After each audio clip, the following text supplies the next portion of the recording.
નમસ્કાર મિત્રો, આજે આપણે ટ્રાન્સફોર્મરના એમસીક્યુ વિશેનો અભ્યાસ કરીશું. ક્વેશ્ચન નંબર 218 છે, which type of transformer is use for high frequency application? ઉચ્ચ ફ્રીક્વન્સીના કાર્ય માટે કયા પ્રકારનું ટ્રાન્સફોર્મર વાપરવામાં આવે છે?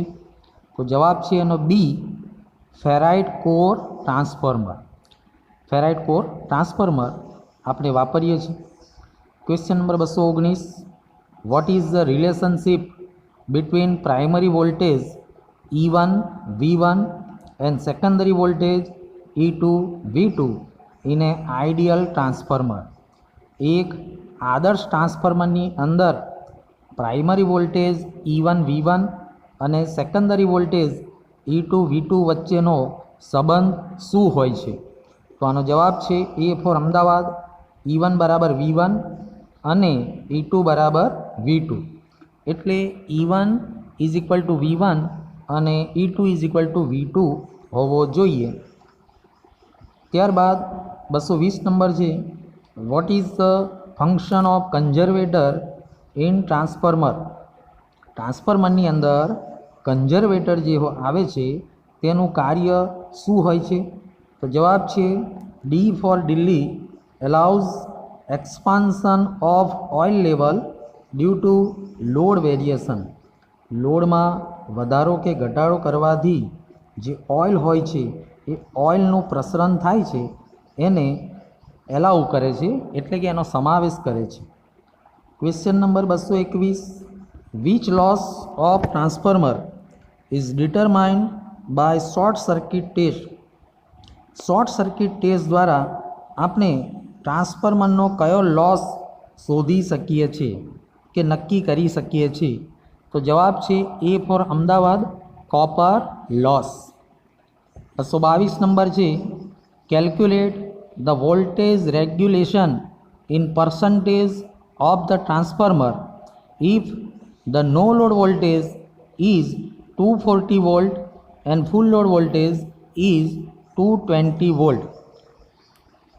તો અહીં આગળ એવું કહે છે કે ટ્રાન્સફોર્મરના નો લોડ વોલ્ટેજ 240 વોલ્ટ હોય અને ફૂલ લોડ વોલ્ટેજ 220 વોલ્ટ હોય ત્યારે તેનું વોલ્ટેજ રેગ્યુલેશન જે છે એ ટકાવારીમાં કેટલું આવશે? તો અહીં આગળ આપણું જે સૂત્ર છે કે પર્સન્ટેજ રેગ્યુલેશન બરાબર નો લોડ વોલ્ટેજ માઇનસ ફૂલ લોડ વોલ્ટેજ ભાગ્યા ફૂલ લોડ વોલ્ટેજ ગુણ્યા 100 કરો, એટલે કે 240 માઇનસ 220 ભાગ્યા 220 અને જે આવે એને 100 વડે ગુણશો તો જવાબ આવશે 9.09. તો જવાબ છે આપનો ડી ફોર દિલ્હી, 9.09%. 223 નંબર છે, what is the purpose of using laminated core in transformer? ટ્રાન્સફોર્મરની અંદર લેમિનેટેડ કોર વાપરવાનો હેતુ શું હોય છે? તો તમને મિત્રો ખબર હશે કે લેમિનેટેડ કોર વાપરવાથી શું કરી શકીએ છીએ આપણે? એડી કરંટ લોસને આપણે ઓછો કરી શકીએ છીએ. તો જવાબ છે D for Delhi, reduce eddy current loss. Eddy current લોસને ઓછો કરવા માટે. ક્વેશ્ચન નંબર 224 છે, what is the cooling method of transformer? ટ્રાન્સફોર્મરની આ કયા પ્રકારની કુલિંગ મેથડ દર્શાવે છે? તો જવાબ છે A for Ahmedabad, oil natural cooling. What is the condition for obtaining maximum efficiency from transformer? ટ્રાન્સફોર્મરમાંથી મહત્તમ કાર્યદક્ષતા મેળવવા માટેની સ્થિતિ કઈ છે? તો જવાબ છે C for Chennai, copper loss is equal to iron loss. જ્યારે કોપર લોસ ને આયર્ન લોસ સરખા થાય ત્યારે તમને મહત્તમ એફિશિયન્સી મળશે. 226 number, what is the function of top float switch of Buchholz relay in transformer? ટ્રાન્સફોર્મરના બકોઝ રિલેની ઉપર જે ટોપ ફ્લોટ સ્વિચ આવેલી છે તેનું કાર્ય શું છે? તો જવાબ છે B for Bombay, activate at overloading condition. જ્યારે ઓવરલોડ થશે ત્યારે એ સર્કિટને એક્ટિવેટ કરશે અને એલાર્મ સર્કિટને જાન કરશે. 227 નંબર છે, why the core of current transformer is having low reactance and low core losses. Current ટ્રાન્સફોર્મરની જે કોર છે એ કોર ઓછા રિએક્ટન્સવાળી અને ઓછા કોર લોસીસવાળી શા માટે હોય છે? તો જવાબ છે D for Delhi, to minimise the error in reading. રીડિંગમાં આવતી એરરને ઓછી કરવા માટે. 228 number, how the error in reading of a potential transformer can be reduce. Potential ટ્રાન્સફોર્મરમાં આવતી રીડિંગની ખામીને કેવી રીતે ઓછી કરવામાં આવે છે? તો જવાબ છે D for Delhi, providing good quality core material. સારી ઉચ્ચ કક્ષાનું કોર મટીરિયલ પ્રોવાઈડ કરવાથી આ રીડિંગની જે ત્રુટિ આવે છે, ખામી આવે છે, એને તમે ઓછી કરી શકો છો.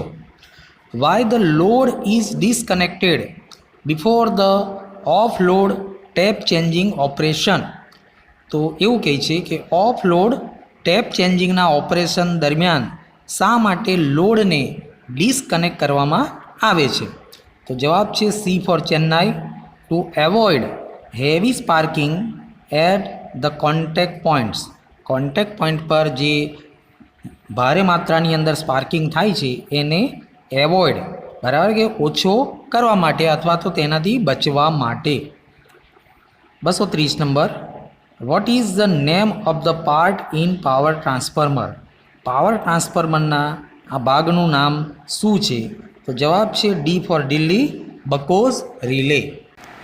Which condition is absolutely essential for parallel operation of two transformer.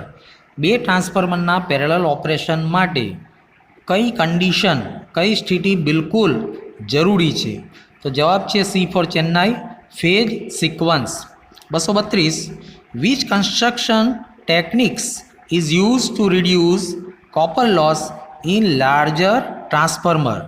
મોટા ટ્રાન્સફોર્મરની અંદર કોપર લોસને ઓછું કરવા માટે કઈ ટેકનિક વાપરવામાં આવે છે? તો જવાબ છે D for Delhi, use step core arrangement. Step core એરેન્જમેન્ટનો ઉપયોગ કરવામાં આવે છે. 233, what is the name of transformer. આ ટ્રાન્સફોર્મરનું નામ શું છે? તો જવાબ છે A for Ahmedabad, air core transformer. Air core transformer કહીએ છીએ. Which transformer is use to measure high voltage installation. ઉચ્ચ વોલ્ટેજને માપવા માટે કયું ટ્રાન્સફોર્મર વાપરવામાં આવે છે? તો જવાબ છે C for Chennai, potential transformer એટલે કે PT. 235, how does the moisture is control in breather fitted on power transformer. Power ટ્રાન્સફોર્મરમાં ફિટ કરવામાં આવેલું બ્રીધર કેવી રીતે ભેજને કંટ્રોલ કરે છે? તો જવાબ છે A, using silica gel. 236, which power loss is assess by open circuit test on transformer. ટ્રાન્સફોર્મરમાં ઓપન સર્કિટ ટેસ્ટ દ્વારા કયો લોસ નક્કી કરવામાં આવે છે? તો જવાબ છે ડી, કોર લોસ, કોર હાનિ કહીએ. 237, which is determined by the crackle test of transformer oil. Transformer ઓઇલના ક્રેકલ ટેસ્ટ દ્વારા શું નક્કી કરવામાં આવે છે? તો જવાબ છે બી ફોર બોમ્બે, મોઇસ્ચર, એટલે કે એમાં ભેજ કેટલો છે એ આપણે જાણી શકીએ છીએ. 238, which material is use to make core of power transformer. Power ટ્રાન્સફોર્મરની કોર બનાવવા માટે કયું મટીરિયલ વાપરવામાં આવે છે? તો જવાબ છે D for Delhi, cold rolled grain oriented એટલે કે CRGO. આ મટીરિયલ આપણે વાપરીએ છીએ. 239, what is the name of transformer. આ ટ્રાન્સફોર્મરનું નામ શું છે? જવાબ છે B for Bombay, core type transformer. 240, what is the purpose of providing explosion vent in a power transformer. Power ટ્રાન્સફોર્મરની અંદર એક્સપ્લોઝન વેન્ટ રાખવાનો હેતુ શું છે? તો જવાબ છે C for Chennai, pressure releasing, પ્રેશરને ઓછું કરવા માટે. What is the function of Buchholz relay in power transformer? Power ટ્રાન્સફોર્મરમાં બકોઝ રિલેનું કાર્ય શું હોય છે? જવાબ છે D for Delhi, protection from both overloading and short circuit. Overloading અને શોર્ટ સર્કિટ સામે રક્ષણ આપવા માટે. Why primary of potential transformer is wound with thin wire and large number of turns? Potential ટ્રાન્સફોર્મરની પ્રાઇમરી પાતળો વાયર અને વધારે આંટા લઈને શા માટે બનાવવામાં આવે છે? તો જવાબ છે A, to offer high inductance, ઉચ્ચ પ્રેરણ આપવા માટે. 243. Why distribution transformer are normally connected as primary in delta and secondary in star? Distribution transformer સામાન્ય રીતે પ્રાઇમરી બાજુ ડેલ્ટામાં અને સેકન્ડરી બાજુ સ્ટારમાં શા માટે કનેક્ટ કરવામાં આવેલા હોય છે? શા માટે એનું કનેક્શન આ રીતનું કરવામાં આવે છે? તો જવાબ છે D for Delhi, to easy distribution of 3 phase 4 wire system. 3 phase 4 wire સિસ્ટમનું બરાબર સરળતાથી ડિસ્ટ્રીબ્યુશન કરવા માટે. 244. Which type of EMF is induce in an ideal 2 winding transformer? 2 વાઇન્ડિંગવાળા એક આદર્શ ટ્રાન્સફોર્મરની અંદર કયા પ્રકારના EMF ઇન્ડ્યુસ થાય છે? તો જવાબ છે B for Bombay, mutually induce EMF. 245. How to determine copper loss in a transformer? ટ્રાન્સફોર્મરની અંદર કોપર લોસ કેવી રીતે નક્કી કરવામાં આવે છે? તો જવાબ છે C for Chennai, short circuit test. 246. Why ferrite core is use in radio receiver? Radio રિસીવરની અંદર ફેરાઇટ કોર શા માટે વાપરવામાં આવે છે? તો જવાબ છે A for Ahmedabad, to reduce the constant losses. બરાબર કે? ત્યારબાદ 247.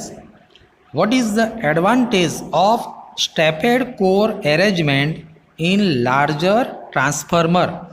મોટા ટ્રાન્સફોર્મરની અંદર સ્ટેપેડ કોર એરેન્જમેન્ટ રાખવાનો ફાયદો શું હોય છે?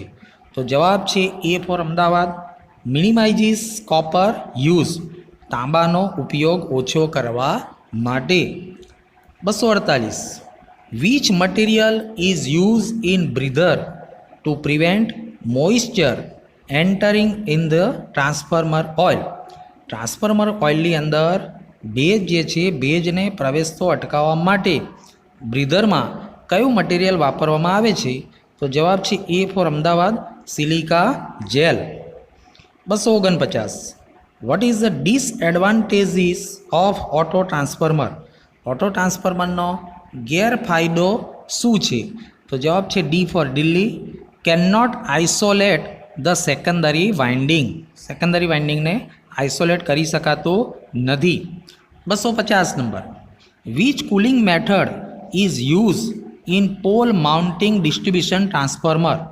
પોલ માઉન્ટિંગ ડિસ્ટ્રીબ્યુશન ટ્રાન્સફોર્મરની અંદર કયા પ્રકારની કુલિંગ સિસ્ટમ વાપરવામાં આવે છે? તો જવાબ છે D for Delhi, oil natural, air natural, એટલે કે ONEN. આ પ્રકારની કુલિંગ સિસ્ટમ વાપરવામાં આવે છે. 251 number. What is the composition of steel and silicon still in transformer core? ટ્રાન્સફોર્મરની કોરમાં સ્ટીલ અને સિલિકોન સ્ટીલનું જે કમ્પોઝિશન જે છે બરાબર કે એની ટકાવારી છે એ કેટલી હોય છે? તો જવાબ છે C for Chennai, steel 93% and silicon 7%. ત્યારબાદ છેલ્લો 252. What is the purpose of tap changing in power transformer? Power ટ્રાન્સફોર્મરની અંદર ટેપ ચેન્જિંગ રાખવાનો હેતુ શું છે? તો જવાબ છે B for Bombay, change voltage ratio in distribution. Distribution દરમિયાન વોલ્ટેજના રેશિયોને બદલવા માટે. તો મિત્રો, ટ્રાન્સફોર્મરને લગતા આ MCQ જો આપણે પસંદ આવ્યા હોય, વિડીયો સારો લાગ્યો હોય તો તમે તેને લાઈક અને શેર કરી ચેનલને જરૂરથી સબસ્ક્રાઈબ કરો. આભાર મિત્રો. Thank you.